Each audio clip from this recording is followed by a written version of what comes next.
तो स्वागत है आप सभी का एक बार फिर से एसआरएम लेक्चर्स के इस डिजिटल प्लेटफॉर्म पर। उम्मीद है सभी अच्छे होंगे। बच्चों, आज हम बात करने वाले हैं रैस स्केल के बारे में। एक छोटी सी वीडियो ये है, छोटी सी क्लास है आपके लिए। जिस क्लास में हम डिस्कस करने वाले हैं रिचमंड एजुटेशन सेडेशन स्केल के बारे में। ये काफी इंपॉर्टेंट हो जाता है अगर आप कोई मेडिकल प्रोफेशनल्स हो या फिर आप नर्सिंग प्रोफेशनल्स हो, तो आपने इस स्केल के बारे में जरूर सुना होगा। और अगर नहीं सुना है तो आज थोड़ा देख कर जाइएगा इसे, क्योंकि ये आने वाले समय में आपके लिए, या अगर आप क्लिनिकल सेटिंग में काम कर रहे हो, तो ये स्किल आपके लिए बहुत इंपॉर्टेंट हो सकता है। क्या होता है, what is RASS, what is the Richmond agitation sedation scale क्या है बच्चे? रिचमंड एजुटेशन सेडेशन स्केल एक क्लिनिकल टूल है जिसकी हेल्प से एक मेडिकल प्रोफेशनल्स या एक नर्सिंग प्रोफेशनल्स आईसीयू में मौजूद पेशेंट का एजुटेशन लेवल और सेडेशन लेवल को चेक करती है।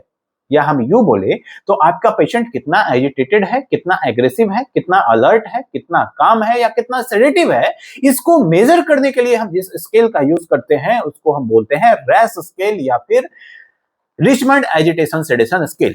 क्लियर है? कहां कहां हम इस स्केल का यूज कर सकते हैं? इस स्केल का यूज हम आईसीयू के पेशेंट में करते हैं, इस स्केल का यूज हम पेशेंट ऑन वेंटिलेटर करते हैं, इस स्केल का यूज हम इंक्यूबेटेड पेशेंट पे करते हैं, या फिर अगर कोई क्रिटिकल सेटिंग में, क्रिटिकल केयर में पेशेंट का सेडेशन मॉनिटर करना हो, पेशेंट का सेडेशन मॉनिटरिंग करनी हो, तब आप इसका यूज कर सकते हैं। हाँ, जब आप सेडेटिव ड्रग्स दे रहे हो पेशेंट को, सेडेटिव्स दे रहे हो आप पेशेंट को, तब भी ड्रग डोज के कैलकुलेशन के लिए भी हम इस स्केल का यूज करते हैं।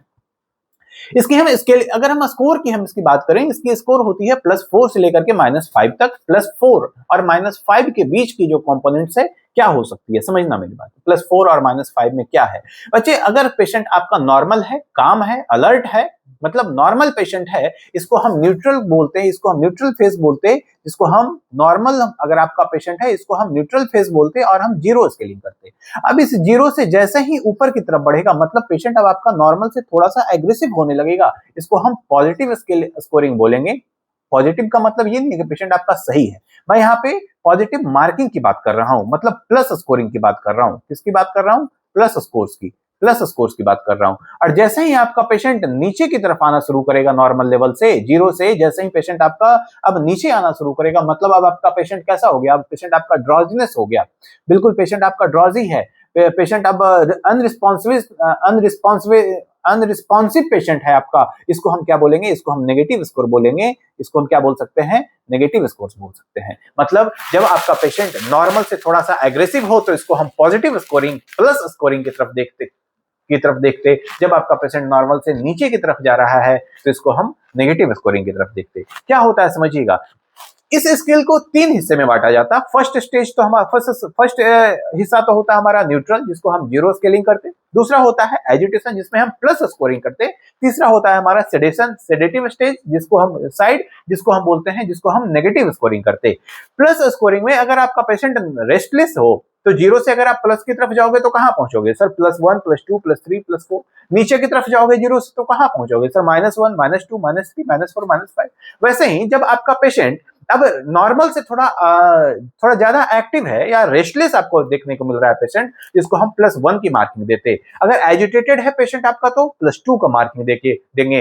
वेरी एजिटेटेड है तो +3 का मार्किंग करेंगे। और पेशेंट आपका कम्बैटिव है तो +4 का मार्किंग करेंगे। मतलब जब भी पेशेंट कम्बैटिव का मतलब जब आपका पेशेंट आपसे वायलेंट हो जाए, डेंजर हो जाए, लड़ने झगड़ने लग जाए, तो इसको हम +4 की मार्किंग करते। वैसे ही जब जीरो से आप नीचे की तरफ आते हो, जब आपका पेशेंट ड्रॉजी हो, तो हम इसको -1 देते, -1 की मार्किंग करते। लाइट सेडेशन में हम -2 की मार्किंग करते, मॉडरेट सेडेशन में हम -3 की मार्किंग करते, डीप सेडेशन में हम -4 की मार्किंग करते, और बिल्कुल अरेजबल पेशेंट, अनअरेजबल पेशेंट में -5 की मार्किंग करते। मतलब जहां आपका पेशेंट पेनफुल स्टिमुलाई से भी रिस्पॉन्स ना कर रहा हो, इसको हम -5 की मार्किंग करते हैं। तो एक एक करके हम समझते हैं इन तीनों लेवल्स को या तीनों साइड को। तो हमने अब बताया फर्स्ट साइड, जिसको हमने नॉर्मल साइड बोला या इसको नॉर्मल लेवल बोला। जब आपका पेशेंट नॉर्मल हो, न्यूट्रल हो, अलर्ट हो, काम हो, अवेक पेशेंट है आपका, तो हम इसको जीरो स्केलिंग करेंगे। जीरो से जैसे ही आप ऊपर की तरफ बढ़ोगे तो अब आपका पेशेंट प्लस की तरफ बढ़ेगा। जहां पे पेशेंट आपका एंसियस है लेकिन एग्रेसिव नहीं है तो इसको हम रेस्टलेस बोल देंगे, और ये +1 इसको हम मार्किंग करते। जब आपका पेशेंट फ्रिक्वेंट मूवमेंट कर रहा हो, फ्रिक्वेंटली मूवमेंट, अब पेशेंट आपका चल तो भाग तो दौड़ तो सकता नहीं वेंटिलेटर पे आपका पेशेंट, लेकिन हाँ उसकी उसकी बॉडी एक्टिविटी बढ़ गई है, फ्रिक्वेंट मूवमेंट हो रही है, तो इसको हम क्या बोलेंगे, एजिटेशन बोलेंगे, जिसको हम +2 की मार्किंग करेंगे। जब पेशेंट अपने ट्यूब्स को खींचने लग जाता हो और साथ में रेस्टलेस होता हो, इसको हम वेरी एजिटेटेड बोलते हैं, इसको हम +3 की मार्किंग करते हैं। जब आपका पेशेंट वेरी एग्रेसिव हो जाए, वायलेंट हो जाए, डेंजर टू स्टाफ हो जाए, डेंजर टू अदर पेशेंट हो जाए, इसको हम कॉम्बैटिव बोलते हैं और जिसको हम +4 की मार्किंग करते हैं। मतलब जब आपका पेशेंट बिल्कुल वायलेंट हो जाता है, जिसको हम वेरी एग्रेसिव बोल सकते हैं या हम इसको कॉम्बैटिव बोल सकते हैं, जिसको हम +4 की मार्किंग देते हैं। ठीक है, जब हम नेगेटिव मार्किंग की तरफ चलते हैं या फिर माइनस मार्किंग की तरफ हम चलते हैं, माइनस स्कोरिंग की तरफ चलते हैं, तो जो नॉर्मल फेज था आपका, जो नॉर्मल लेवल था, उसको आपको नॉर्मल लेवल से पेशेंट नीचे जा रहा है, मतलब जब सेडेशन लेवल जो है वो क्या हो रहा है, कम हो रहा है। अब आपका पेशेंट सेडेशन कम नहीं हो रहा है, सेडेशन लेवल क्या हो रहा है, बढ़ रहा है और स्कोर क्या हो रही है, कम हो रही है। जब आपका पेशेंट ड्राउजी है, मतलब जब नॉट फुली अलर्ट लेकिन आपकी वॉइस से रिस्पॉन्ड कर रहा है, मतलब फॉर एग्जांपल आपने आपके पेशेंट को अपने नाम से बुलाया, रामलाल क्या आप मुझे सुन पा रहे हो, और अब अगर वो रिस्पॉन्स कर रहा है, मतलब फुली अलर्ट तो नहीं है लेकिन बात करने से वॉइस से अलर्ट है, इसको हम ड्राउजी बोलेंगे और -1 की मार्किंग करेंगे। जब patient briefly wakes to voice, मतलब ऐसा अगर देखने को मिले तो हम लाइट सेडेशन बोलेंगे और -2 की मार्किंग करेंगे। जब पेशेंट की मूवमेंट, आपकी आई ओपनिंग तो हो रही है लेकिन आई कांटेक्ट नहीं देखने को मिलता, आंखों की मूवमेंट तो हो रही है लेकिन आंखों का कांटेक्ट देखने को नहीं मिलता। फॉर एग्जांपल आप साइड में होकर के पेशेंट को बुला रहे थे, रामलाल क्या आप मुझे सुन पा रहे हैं, रामलाल ने आंखें तो खोली बट आपकी तरफ उसने नहीं देखा, आपसे आई कांटेक्ट नहीं किया, इसको हम मॉडरेट सेडेशन बोलेंगे और -3 की मार्किंग करेंगे। अब पेशेंट को अपने नाम लेकर बुला बुला के आप थक गए लेकिन पेशेंट आपका सुन नहीं रहा है, तो आपने क्या किया, सर हमने फिजिकल स्टिमुलेशन दिया और फिजिकल स्टिमुलेशन से उसने स्टिमुलेट किया, मतलब टैपिंग की, पिंचिंग की, और इससे अगर पेशेंट रिएक्शन दे रहा है तो रिस्पॉन्ड कर रहा है, इसको हम डीप सेडेशन बोलेंगे और -4 की मार्किंग देंगे।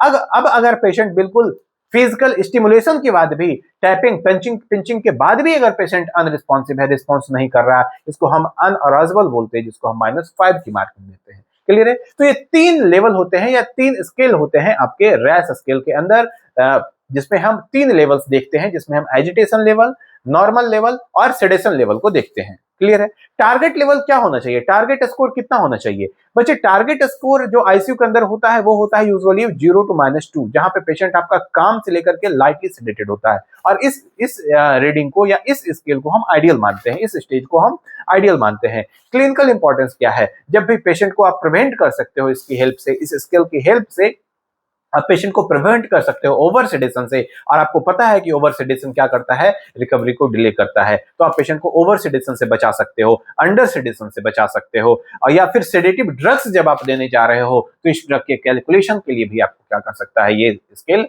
हेल्प कर सकता है। उम्मीद है आपको ये चीजें समझ में आई होगी। बिल्कुल ये छोटी सी वीडियो थी हमारे लिए लेकिन काफी इंपॉर्टेंट वीडियो थी, तो उम्मीद है आपको ये बातें समझ में आई होगी। मिलते हैं अगली क्लास में, तब तक के लिए धन्यवाद। और अगर अब तक आपने सब्सक्राइब नहीं किया है तो आप इस चैनल को सब्सक्राइब जरूर करें, अपनी बातों को, अपने फीडबैक को जरूर रखें, क्या कंटेंट, कैसा लगा कंटेंट, आगे आप क्या चाहते हो मुझसे, ये आप जरूर लिखें। तब तक के लिए धन्यवाद।